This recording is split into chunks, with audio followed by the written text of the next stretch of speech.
You know you must be doing something right if old people like you. Today, I'm going to explain an action crime film called The Equalizer 2. Spoilers ahead, watch out and take care. The film opens on the Turkish railway, 400 miles from Istanbul.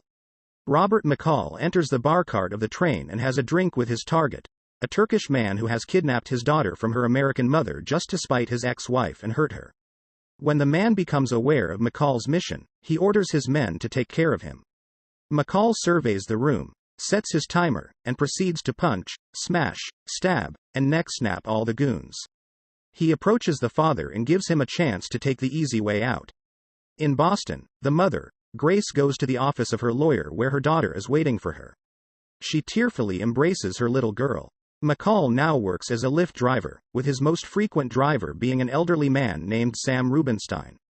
Sam is in the middle of a case to try and locate his long-lost sister. McCall often interacts with some of his passengers while observing others. One night, he is told to take home a young woman named Amy, who has been drugged and possibly raped. McCall takes her to the hospital and returns to the apartment of the guys who assaulted her. After telling them to do the right thing, the leader of the punks tries to hit McCall, but he uses the guy's card to cut him before breaking his and his buddy's bones before leaving. In Belgium, a man, Mr. Calbert, comes home to find his wife beaten and crying. Three men, Resnick, Ari, and Kovac, emerge and shoot the wife in the head. They then force Mr. Calbert to sit down before Resnick forces a gun into his mouth and pulls the trigger. McCall finds that one of his neighbors, Fatima, had her garden vandalized, and the walls have been sprayed with graffiti.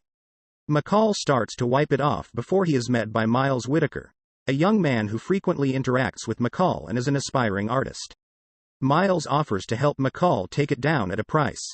McCall goes to the bookstore to find a new book her ordered, and he sees that the clerk is Grace, and her daughter recognizes him, but Grace doesn't know McCall was her savior. When he gets home, he finds Susan Plummer already there, and they share a friendly dinner. Susan forgot that it was the day of McCall's late wife Vivian's birthday, and she suggests that he get out there more. Susan later talks to a colleague, Dave York, as they investigate the murder of the Calberts. They fly out to Belgium to investigate the crime scene. Susan goes back to her hotel room where she is followed by two thugs that attack her. They start yelling about money, but she puts up a good fight and holds them off before they attempt to corner her in the bedroom.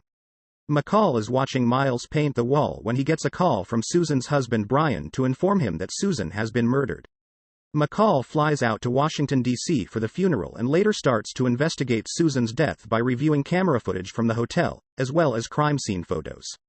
The thugs are in their apartment blasting music when they hear a phone ring. It's not coming from either of their phones, so they end up finding another phone on the floor. When they answer it, their radio explodes, killing them both. Outside, Resnick and his buddies watch, having taken care of them.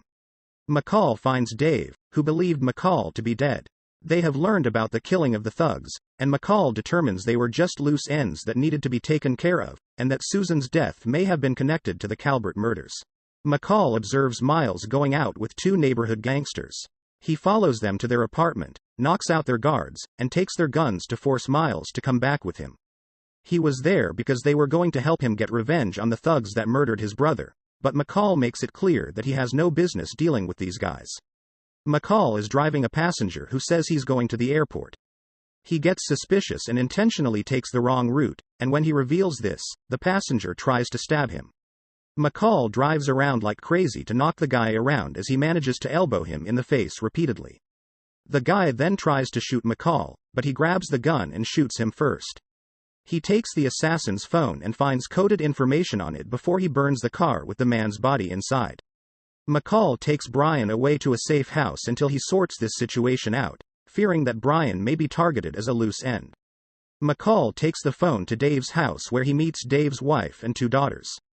As they leave the room, McCall shows Dave the information on the phone and traces the source back to another phone, which happens to belong to Dave.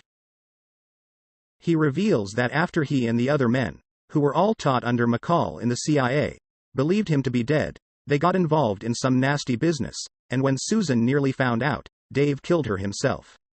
Dave takes McCall outside to reunite with Resnick, Ari, and Kovac.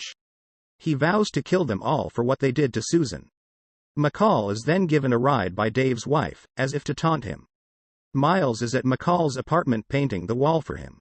Dave and Kovac attempt to break into the apartment, just as Miles is on the phone with McCall. He orders Miles to find a secret hiding spot behind his bookshelf, and he goes there, but Miles starts to get claustrophobic. McCall calls Dave before he finds Miles and tells him where they can find him. As Miles thinks he is free to go, Dave kidnaps him at gunpoint. McCall heads to his old hometown as it is being evacuated due to a hurricane. The four villains scour through the town to find McCall. Kovac goes into a shop where he thinks he spots McCall, only for McCall to shoot a harpoon through his head. Ari then goes after him, but McCall catches him first and slices him up and down his whole body. Resnick follows McCall through another shop, and he gets blown up by a grenade, causing his stomach to burst open. Dave is left at the top of a tower trying to snipe McCall.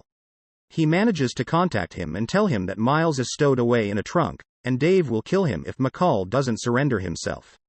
He fires several taunting shots, but once he gets to his last shot, McCall shoots the tire of the car that Miles is in so that Dave can miss him. McCall then climbs to the top of the tower and faces off against Dave. He tries to stab McCall, but McCall is fast.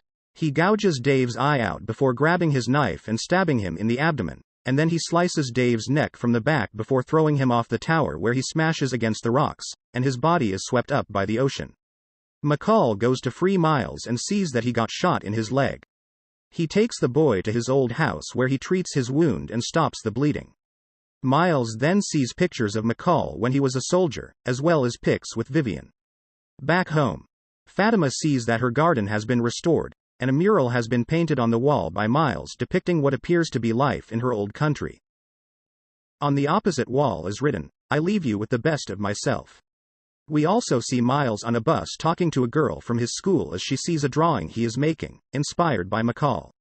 Sam is seen being reunited with his sister Magda after McCall pulled a few strings. The last we see is McCall standing outside his old house, looking out into the ocean.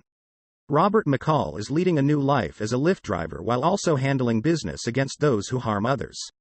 He also acts as a mentor, surrogate father figure to a young man named Miles Whittaker, who wants to be an artist. Thank you for watching. Please subscribe for more video.